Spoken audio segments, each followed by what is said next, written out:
Hi everyone, I am Karil, and for today we are going to talk about reading the Proclamation of the Philippine Interdependence. So for this particular document, we are about to discuss the content and contextual analysis of the Declaration of Philippine Independence document. So what are we waiting for? Let's start to a journey through history. To give a short background, so prior to the proclamation of the independence, we remember that the Filipinos conducted an armed revolution to attain their independence so that they can enact social changes right in society. So eventually, the revolutionaries and the Spaniards came to a truce, and it was decided that Aguinaldo, the leader of the revolutionaries, would be sent into exile in Hong Kong while the Spaniards will be paying the revolutionaries for the damages that are caused by the war. Aguinaldo did not actually really plan to be exiled for long. He just used the opportunity in order to strengthen their arms, mainly to purchase weapons and ammunitions. Aguinaldo's return from his exile signaled the resumption of the struggle or of the uprising against the Spaniards. So what changed with Aguinaldo's return is, so compared to the early phases of the revolution, they now have sufficient amount of guns and ammunition, which were again purchased during his exile, and the supply of weapons and ammunitions is of course not to mention the renewed fervor, the renewed morale, boosted morale of the Filipinos. So therefore, these factors led to the now successful battles. We have here a picture shown. So this is General Emilio Aguinaldo in his balcony in Kawit, Cavite. So this particular scenario or event is what we actually commemorates every year. So our country commemorates the anniversary of the Philippine independence that was proclaimed on June 12, 1898 at the balcony of the General Emilio Aguinaldo's residence in the province of Cavite. So indeed, this undertaking is a significant turning point in our history because it's now the end of the 333 years of the Spanish colonization in our land. So as what you can see, this photo is a copy of the Declaration of Independence. So this declaration was a short 2,000-word document which summarized the reason behind the revolution against Spain, the war for independence, and the future of the new republic under Emilio Aguinaldo. So reading the details of the said documents in hindsight is telling the kind of government that was created under Aguinaldo in the forthcoming hand of the United States of America in the next few years of the newly created republic. But before we proceed with the context of this Declaration of Philippine Independence document, let us have first check the author's background. So this particular document was written by Ambrosio Rianzares Bautista, also known as Don Bosyong. So Ambrosio Rianzares Bautista or Don Bosyong was born on December 7, 1813 at Binyan, Laguna. Going back with the Declaration of Independence, so the proclamation commenced with a characterization of the condition in the Philippines during the Spanish colonial period. So the document specifically mentioned abuses and inequalities in the colony, like the justifications behind the revolutions against Spain. Specifically cited are the abuse by the civil guards and the unlawful shooting of prisoners whom allegedly attempt to escape. It also condemns the unequal protection of the law between the Filipino people and the eminent personages. And it also mentions the greed of the friars and the archbishop himself. And lastly, it condemns what they saw as the unjust deportation and rendering of other decisions without proper hearing expected of any civilized nation. So basically, this document specifically mentioned the abuses and inequalities in the colony. And as we all know, since we were colonized with the Spaniards for more than 300 years, we suffered a lot, and there are inequalities and abuses that happened during their stay here in our country. Brief historical overview of the Spanish occupation.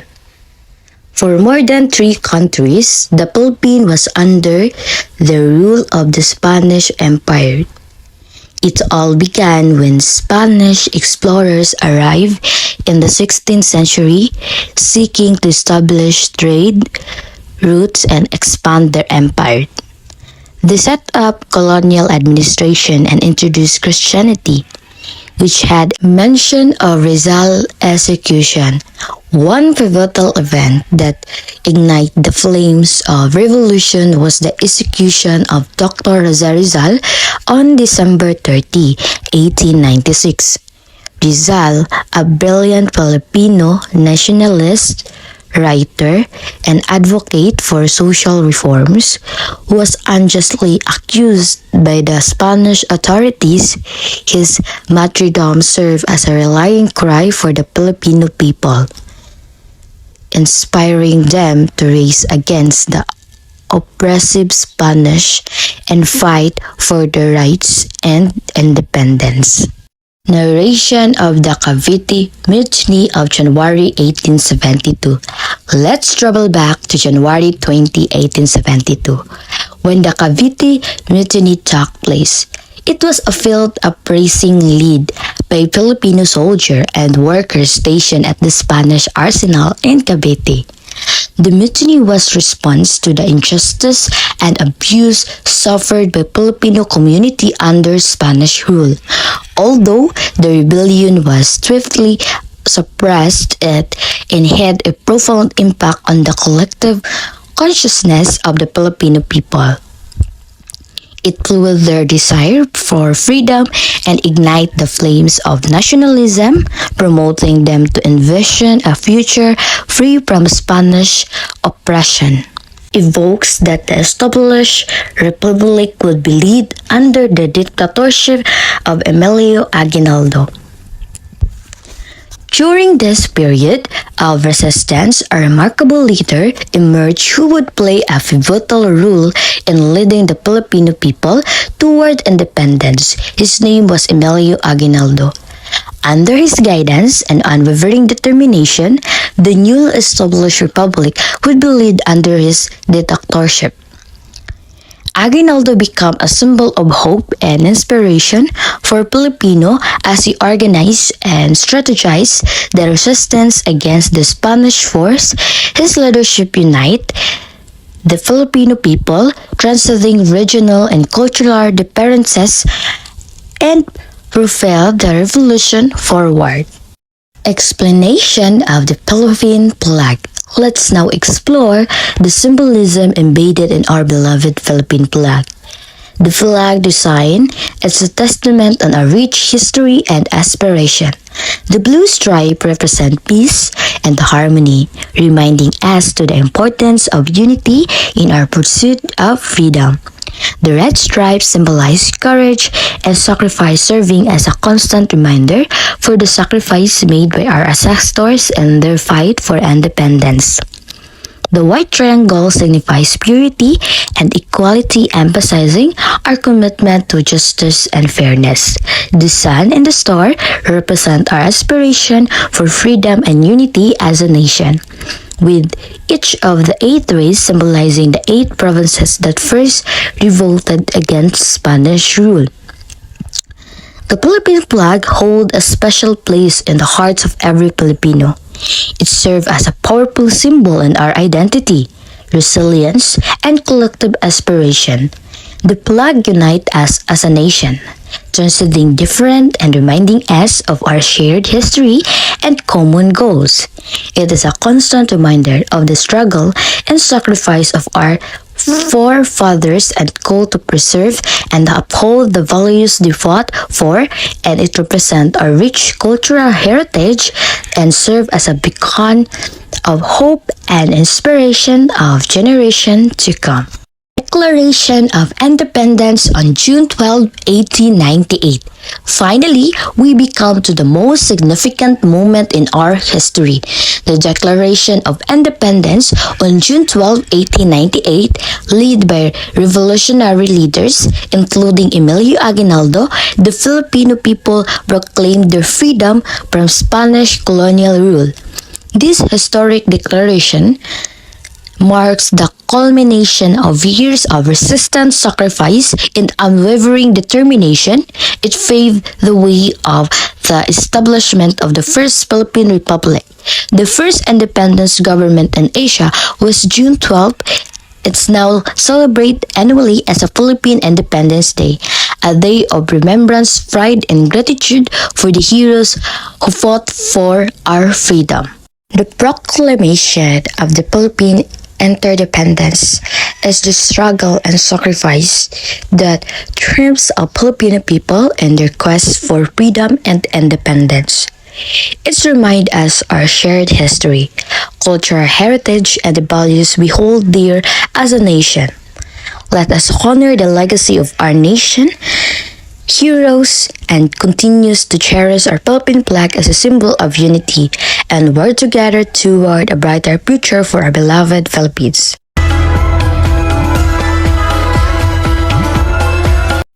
Analysis on the Proclamation of the Philippine Independence. The document reflects the general revolutionary sentiment of that period. For example, the abuses specifically mentioned in the proclamation, like friar abuse, racial discrimination, and inequality.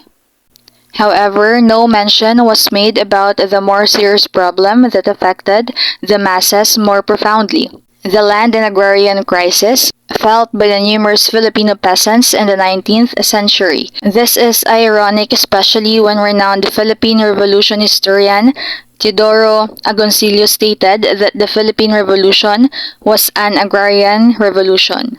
The common revolutionary soldiers fought in the revolution for the hope of owning the lands. Such aspects and realities of the revolutionary struggle were either unfamiliar to the middle-class revolutionary leaders like Emilio Aguinaldo, Ambrosio Rianzares Bautista, and Felipe Buencamino. They're left out because they were landholders themselves. The Treaty of Paris. It is an agreement signed between Spain and the United States of America regarding the ownership of the Philippine Island and other Spanish colonies in South America.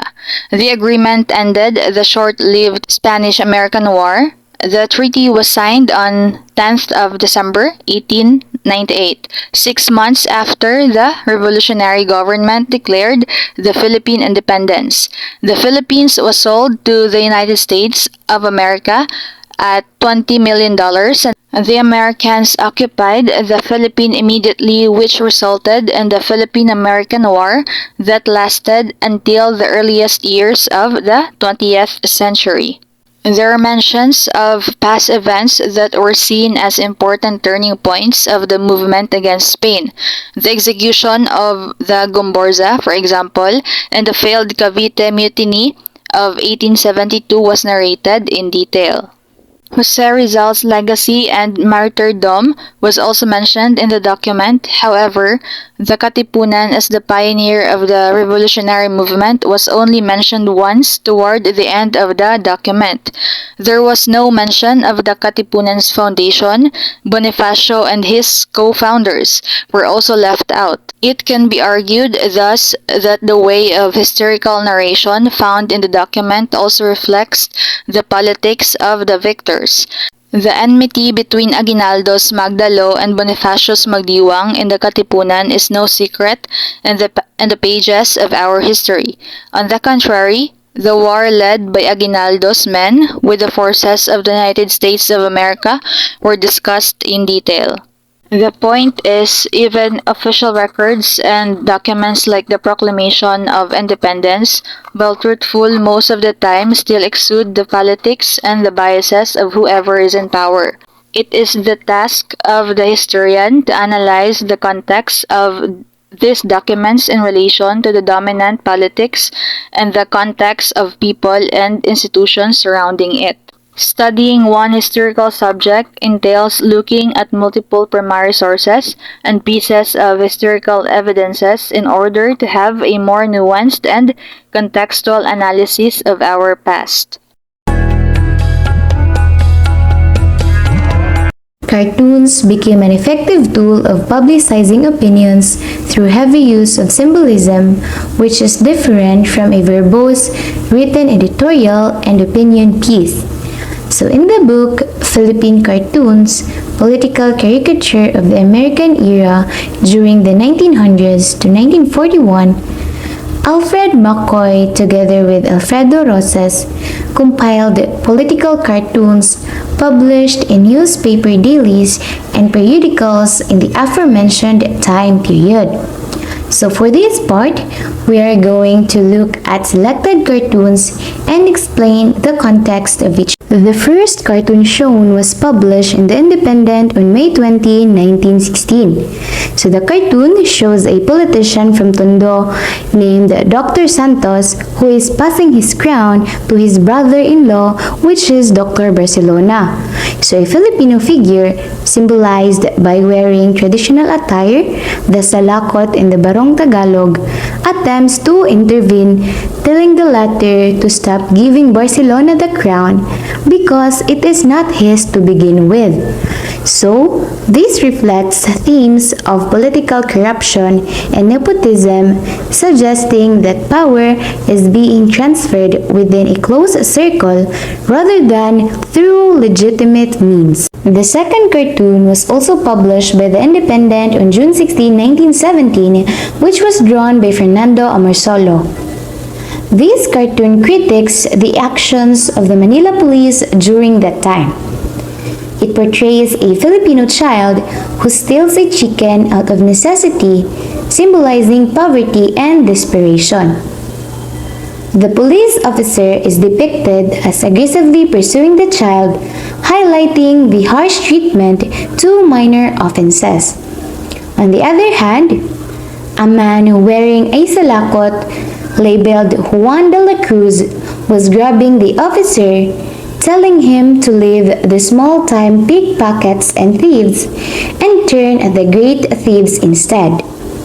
He was pointing to huge warehouses containing bulks of rice, milk, and grocery products, suggesting that law enforcement should focus more on significant issues rather than targeting the poor. The third cartoon was published in the Philippine Free Press.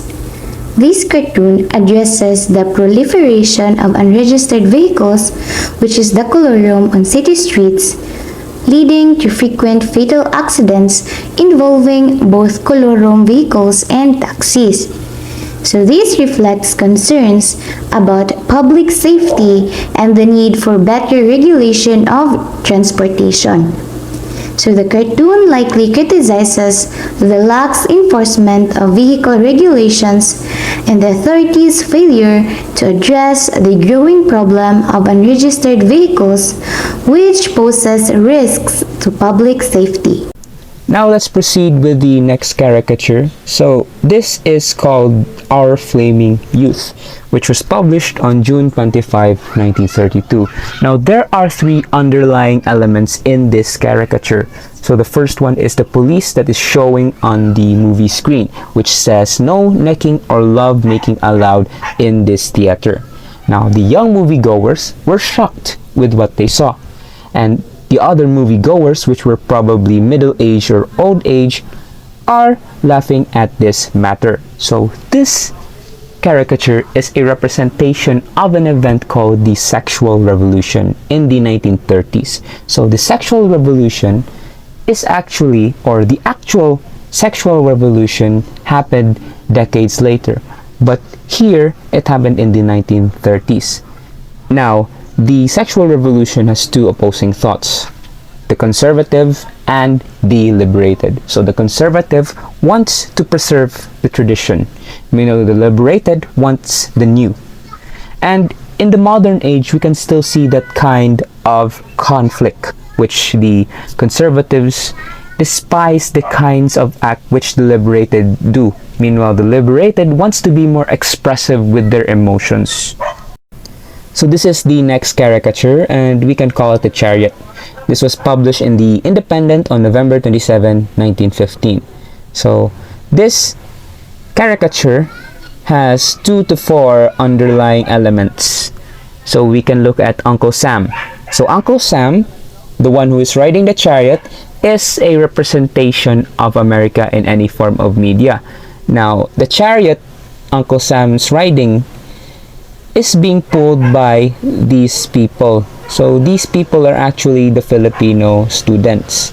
Now, the idea here, we can say that Uncle Sam, being the representation of America, is brainwashing our Filipino youth with a representation that we can see if we look closely with the objects being held by the first two Filipino students that are pulling the chariot. So this is actually inspired by an event that happened in 1907, which was William Howard Taft's visit. So William Howard Taft is the president, or the 27th president of America. So what happened was Howard Taft, or William Howard Taft, was on Manila Pier riding a chariot which were being pulled by the students of Liceo de Manila. So this event actually angered the nationalists. Now this is another caricature which was published in the Pangkalabao on August 24, 1907. So there are 3 different elements play here. So first is Uncle Sam with a better view of his pants. The pants characteristics we observe is there are stripes. So these stripes are actually a representation of the American flag, which also has stripes. Now, what is Uncle Sam doing here? So Uncle Sam is giving rations to this certain kind of people. Meanwhile, other people are watching. That's what we see. But what plays here is that these people who are lining up are actually 2 different groups. So first, the one who are receiving the rations are the Progresista party. Meanwhile, the people who are watching or anxiously waiting are called the Nacionalista party. So what is happening here? Now, what's happening here is that Uncle Sam, again, being a representation of America, means that America is only supporting those who are supporting them. Now, Progresista Party is also known as the Federalist Party. This would be a benefit for them since USA is a federalist government themselves. Meanwhile, the Nacionalista Party or the Nationalist would be given the kind of aid, but maybe less or maybe late. Now, there are more caricatures found in Alfred McCoy's book tackling different issues that happened during the American rule in the Philippines. And now, let's move on to the analysis of political caricature during the American period. The transition from Spanish to American period, cartoon paint broad image in society and politics, Principalia experienced economic prosperity, patronage became influential and powerful, transition from Catholic-centered to American assimilated, and Americans controlled the subjugate Filipinos. So first, let us have the transition from Spanish to American period. It was demonstrated different strands of changes and shifts in culture, society, and politics. The Americans drastically introduced democracy to the nascent nation, and the consequences were far from ideal.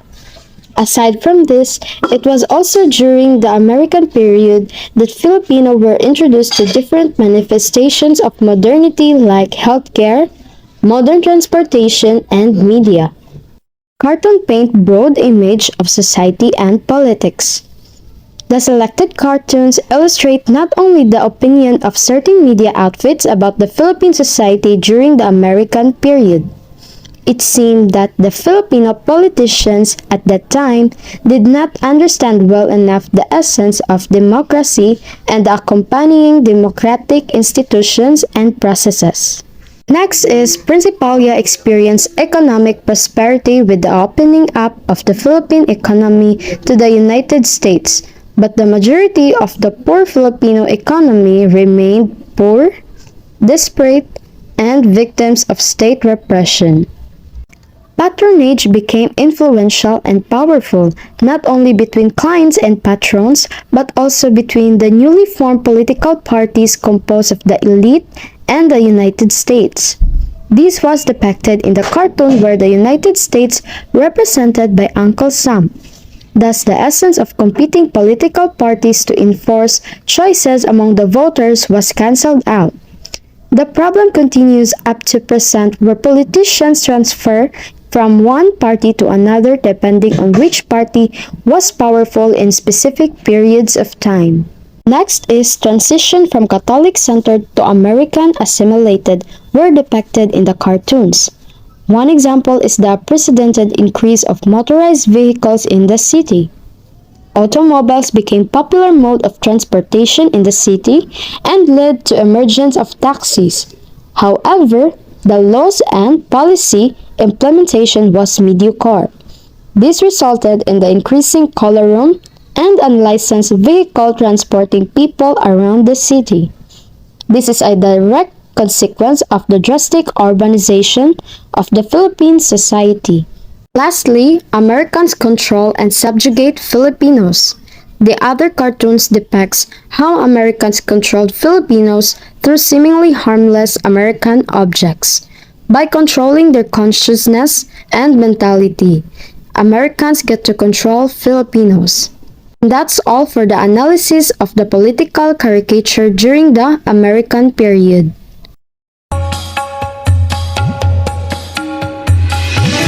Good morning everyone, I am Chris Aibo, and now we will going to revisit Corazon Aquino's speech before the US Congress. But before that, I will going to discuss first the background of Corazon Aquino. Corazon Cory Aquino functioned as the symbol of the restoration of democracy and the overthrow of the Marcos dictatorship in 1986. The EDSA People Power, which installed Cory Aquino in the presidency, put the Philippines in international spotlight for overthrowing a dictator through peaceful means. Cory was easily a figure of the said revolution as the widow of the slain Marcos oppositionist and former Senator Benigno Ninoy Aquino Jr. Cory was hoisted as the antithesis of the dictator. Her image as a mourning widowed housewife who had always been in the shadow of her husband and relatives and had no experience in political was juxtaposed against Marcos's statesmanship, eloquence, charisma, and cunning political skills. Nevertheless, Cory was able to capture the imagination of the people whose rights and freedoms had long been compromised throughout the Marcos regime. This is despite the fact that Cory came from a rich haciendero family in Tarlac and owned vast estates of sugar plantation and whose relatives occupy local and national government positions. The People Power Revolution of 1986 was widely recognized around the world for its peaceful character. When former Senator Ninoy Aquino was shot at the tarmac of the Manila International Airport on August 21, 1983, the Marcos regime greatly suffered a crisis of legitimacy. Protests from different sectors frequented different areas in the country. Marcos' credibility in the international community also suffered. Paired with the looming economic crisis, Marcos had to do something to prove to his allies in the United States that he remained to be the democratically appointed leader of the country. He called for a snap election in February 1986, where Corazon Aquino, the widow of the slain senator, was convinced to run against Marcos. The canvassing was rigged to Marcos's favor, but the people expressed their protest against the corrupt and authoritarian government. Leading military officials of the regime and the martial law orchestrators themselves. Juan Ponce Enrile and Fidel V. Ramos plotted to take over the presidency until civilians headed the call of then Manila Archbishop Jane Cardinal Sin and other civilian leaders gathered in EDSA. The overwhelming presence of civilians in EDSA successfully turned a co-op into a civilian demonstration. The thousands of people who gathered overthrew Ferdinand Marcos from the presidency after 21 years. On 18 September 1986, 7 months since Cory became president, she went to the United States and spoke before the joint session of the U.S. Congress. Cory was welcomed with long applause as she took the podium and addressed the United States about her presidency and the challenges faced by the new republic. She began her speech with the story of her leaving the United States 3 years prior as a newly widowed wife of Ninoy Aquino. She then told of Ninoy's character, conviction, and resolve in opposing the authoritarianism of Marcos. She took of the 3 times that they lost Ninoy, including his demise on 23 August 1983. That's the first time was when the dictatorship detained Ninoy with other dissenters, as what Cory said. So Cory related that the government of US sought to break him by indignities and terror. So Ninoy being locked in a tiny, nearly airless cell in a military camp in the north. They they stripped him naked and held a threat of a sudden midnight execution over his head. Ninoy held up manfully under all of it. So for 43 days, the authorities would not tell Cory what had happened to him. So Cory continued that when Ninoy survived that first detention, he was then charged of subversion, murder, and other crimes. He was tried by a military court whose legitimacy Ninoy adamantly questioned to solidify his protest. Ninoy decided to do a hunger strike and fasted for 40 days. Cory treated this event as the second time that their family lost Ninoy, as Cory said. Cory attributed the peaceful EDSA revolution to the martyrdom of Ninoy. She stated that the death of Ninoy sparked the revolution and the responsibility of offering the democratic alternative had fallen on her shoulders. Cory's address introduced us to her democratic philosophy, which she claimed she also acquired from Ninoy, as Cory argued that she held fast to Ninoy's conviction that it must be by the ways of democracy. She held out for participation in the 1984 election the dictatorship called, even if she knew it would be rigged. I was warned by the lawyers of the opposition that I ran the grave risk of legitimizing the foregone results of election that were clearly going to be fraudulent, so that people vindicated me in an election shamefully marked by the government, thuggery, and fraud. The opposition swept the elections, garnering a clear majority of the votes, even if they ended up with barely a third of the seats in parliament. Now, Cory knew her power. Ninoy's death was the third and the last time that Cory and their children lost Ninoy. So as she continued, we lost him irrevocably and more painfully than in the past. The news came to us in Boston that it had to be after the 3 happiest years of our lives together. But his death was my country's resurrection and the courage and faith by which alone they could be free again. The dictator had called him, which is Ninoy, a nobody. Yet, 2 million people threw aside their possibility and fear and escorted him to his grave. Cory talked about her miraculous victory through the people's struggle and continued talking about her earliest initiatives as a president of a restored democracy. She stated that she intended to forge and draw reconciliation after a bloody and polarizing dictatorship. Kerr emphasized the importance of the EDSA revolution in terms of being a limited revolution that respected the life and freedom of every Filipino. Kerry also boosted of the restoration of a fully constitutional government whose constitution gave utmost respect to the Bill of Rights. She reported to the U.S. Congress. As she said, as we restore democracy by the ways of democracy, so are we completing the constitutional structures of a new democracy under a constitution that already gives full respect to the Bill of Rights. So Agility Independent Constitutional Commission is completing its draft, which will be submitted later this year to a popular referendum. When it is approved, there will be elections for both national and local positions. So within about a year from a peaceful but national upheaval that overturned a dictatorship, we shall have returned to full constitutional government. Cory then proceeded on her peace agenda with the existing communist insurgency, aggravated by the dictatorial and authoritarian measure of Ferdinand Marcos.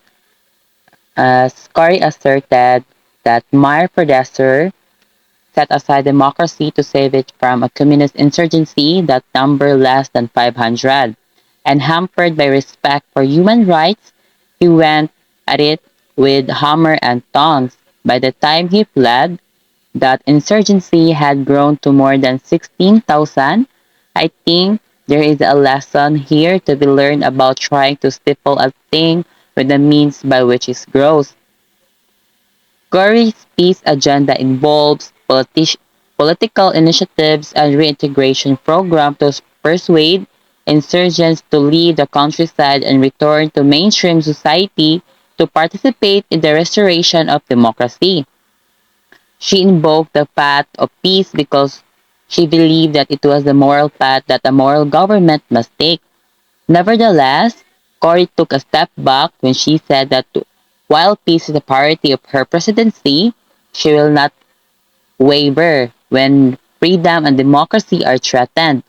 She said that similar to Abraham Lincoln, she understands that force may be necessary before mercy, and while she did not relish the idea, she will do whatever it takes to defend the integrity and freedom of her country. Cory then turned to the controversial topic of the Philippine foreign debt amounting to $26 billion at the time of her speech.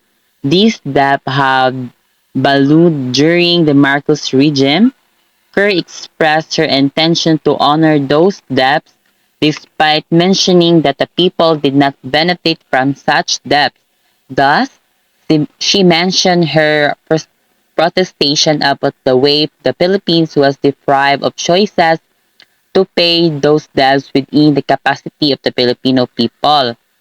As Cory lamented that finally may I turn to that other slavery, our $26 billion foreign debt, I have said that we shall honor it. Yet, the means by which we shall be able to do so are kept from us. Many of the conditions imposed on the previous government that stole this debt continue to be imposed on us who never benefited from it.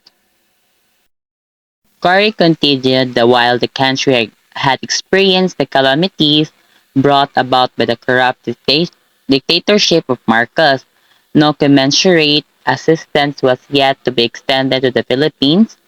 Curry even remarked that given the peaceful character of IDSA People Power Revolution, our must have been the cheapest revolution ever.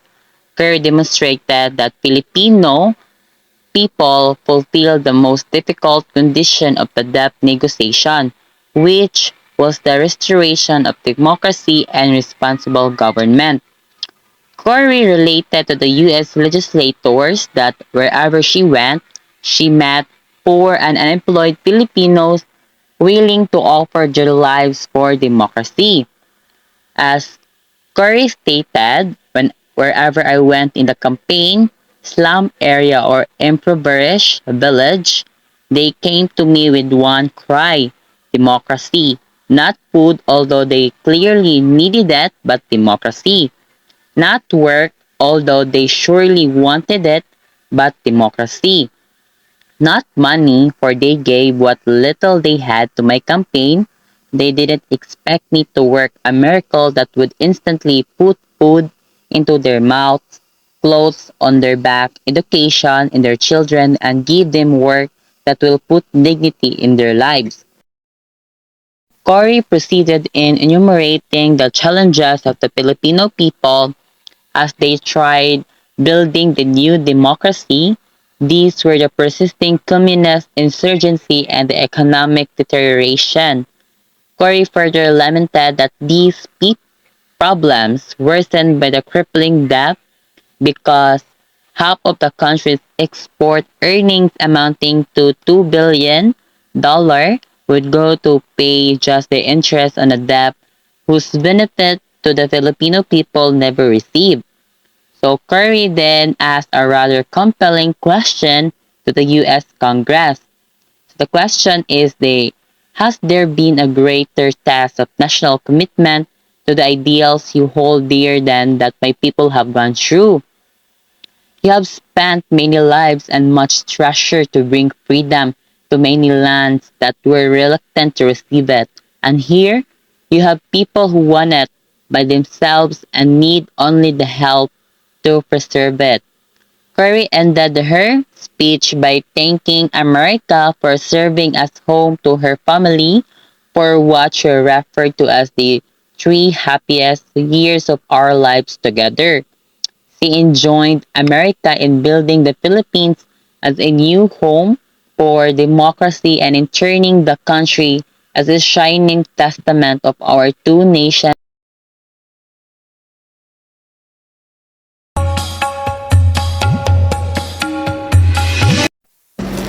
Good morning, everyone. So this time, let's talk about the analysis of Cory Aquino's speech. Cory Aquino's speech was an important event in the political and diplomatic history of the country because it has arguably cemented the legitimacy of the EDSA government in the international arena, where we can see that they fight for the democracy and human rights during those times. The speech talks of her family background, especially her relationship with her late husband, Ninoy Aquino. Cory talked at the length of toils and suffering of Ninoy Aquino at the hands of the dictatorship where he resisted. Moreover, her attributions of the revolutions to Ninoy's death demonstrates not only Cory's personal perceptions on the revolutions, but since she was the president, it also represents what the dominant discourse was at that point in our history. The ideology of the principles of the new democratic government can also be seen in the same speech. Aquino was able to draw the sharp contrast between her government and of her predecessors by expressing her commitment to a democratic constitution drafted by an independent commission as a reconciliatory agent after more than 2 decades of a polarizing authoritarian politics.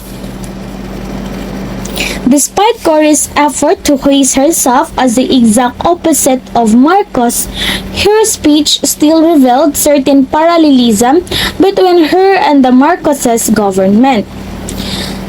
The Aquino regime, as seen in Cory's acceptance of the invitations to address the U.S. Congress and to the content of the speech, decide to continue build the alliance between the Philippines and the US and effectively implemented an essentially similar foreign policy to that of the dictatorship.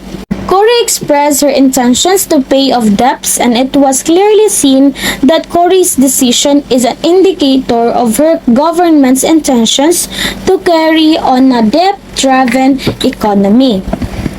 In this way, by reading her speech, we can already take cues not just on Cory's individual ideas and aspirations, but also the guiding principles and framework of the government that she represented. So I think that's all for the analysis. Thank you for listening.